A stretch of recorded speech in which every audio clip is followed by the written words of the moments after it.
Does Saturday Night Live have a celebrity problem?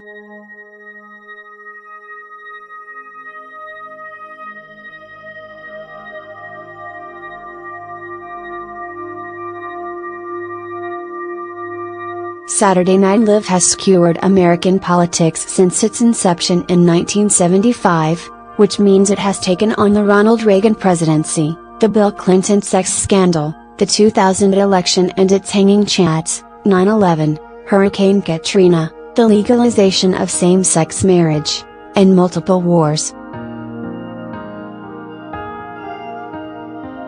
Still, the Trump presidency has posed a unique problem for the show. Hirings and firings in Trump's administration come about as fast as the president can tweet them.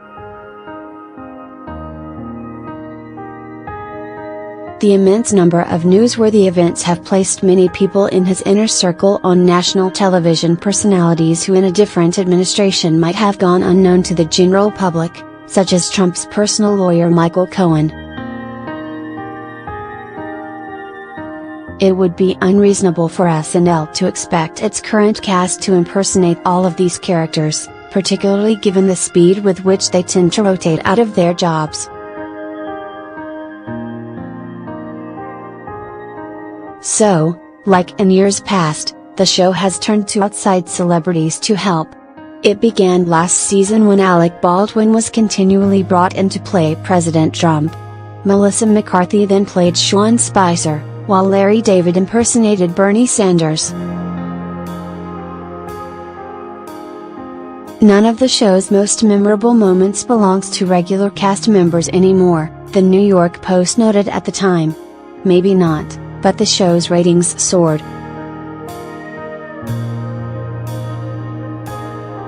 As much as fans have enjoyed the cameos, however, many critics have hammered the show for them, pointing out that the celebrities outshine the actual cast members, who aren't given the opportunity to grow or endear themselves to the audience. Before this season began, The Atlantic's David Sims wondered what strategy the show would employ.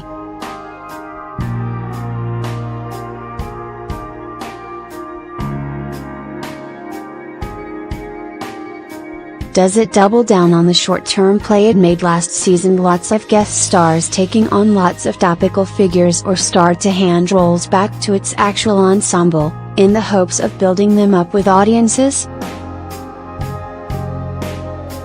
And as the 43rd season concluded Saturday, it was clear the show chose the first option.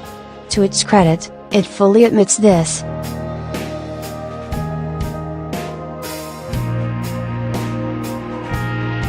Tina Fey, a former cast member and head writer for the show, hosted the season finale Saturday. Her monologue wasn't aimed at politics, as many predicted, but at this very casting decision. The show doubled down on this choice to mock it. Fey began by asking for questions from the audience. And thus began the famous person overload. First up, famous comedian Jerry Seinfeld.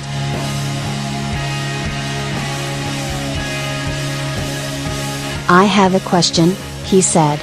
"Do you think the show has too many celebrity cameos these days? Because I'm worried the cast isn't getting a chance to grow." Fey agreed, saying she thinks it hurts the show a little bit. Cast member Beck Bennett tried to ask the next question, only to be interrupted by Fey, who wanted to hear from famous actor Benedict Cumberbatch.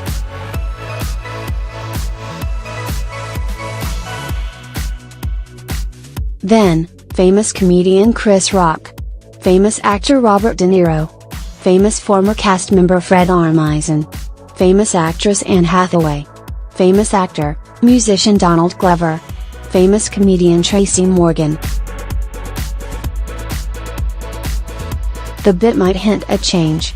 In the past, the show has acknowledged its casting issues while on air.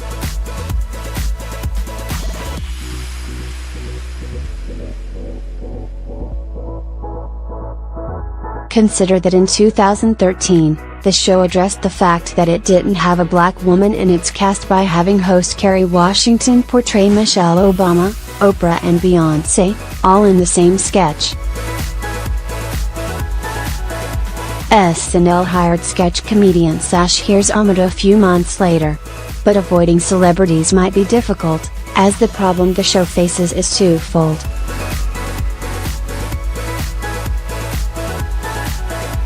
First, impressions take time to master. Dana Carvey, arguably one of SNL's greatest impersonators, described the process of creating a Trump impression on Conan. It's not particularly quick. Given that some members of the Trump administration have lasted less than 2 weeks, perfecting an impersonation might not be worth it.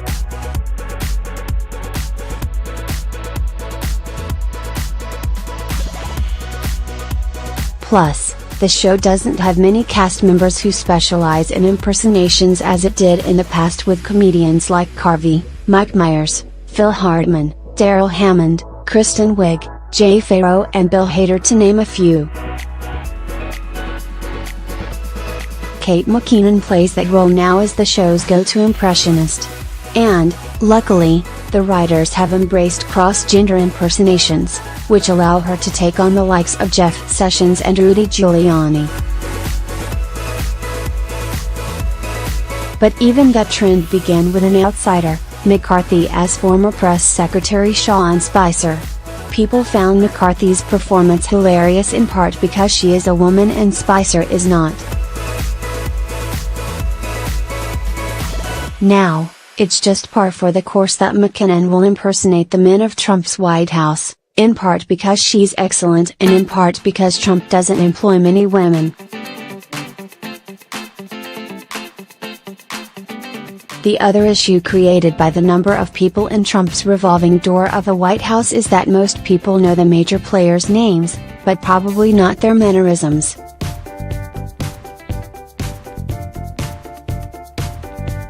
Most Americans, for example, probably know that Cohen is Trump's personal lawyers who facilitated a $130,000 hush payment to porn star Stormy Daniels. Maybe they even know what Cohen looks like. But they most likely don't know how he acts or what he sounds like.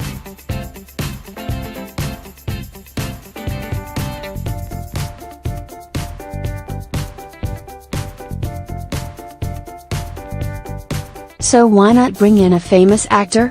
When SNL brings in Ben Stiller as Cohen, the famous actor doesn't really need to do an impression.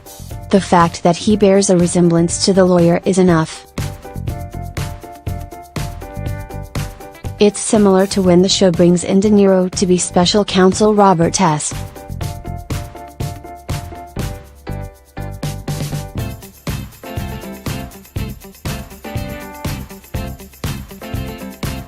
He isn't impersonating Mueller, he's simply reprising his former Meet the Parents character, which might be a nod to the Mueller-Cohen dynamic but is decidedly not an impersonation.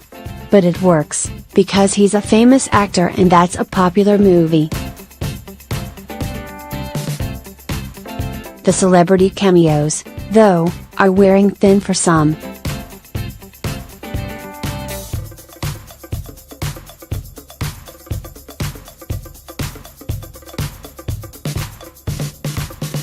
If you're a fan of very famous people appearing together on screen, a very successful genre, if the Avengers franchise is any indication, you'll get your money's worth, wrote Vice's Harry Cheadle in a recap of an episode this season. But beyond that novelty, the jokes are tired references to current events that never build on one another. Novelty, of course, wears off.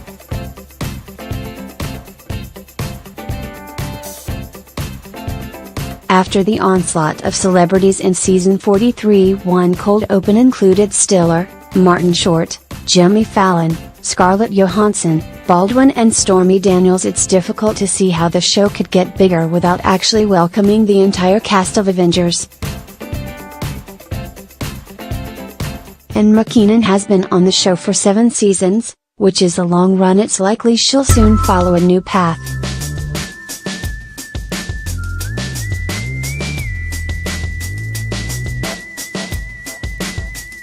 As we prepare for season 44, Simsa's question is again relevant: does the show again double down on its short-term strategy, or will it finally feature its increasingly diverse cast? Poor Luke Null. Never stood a chance.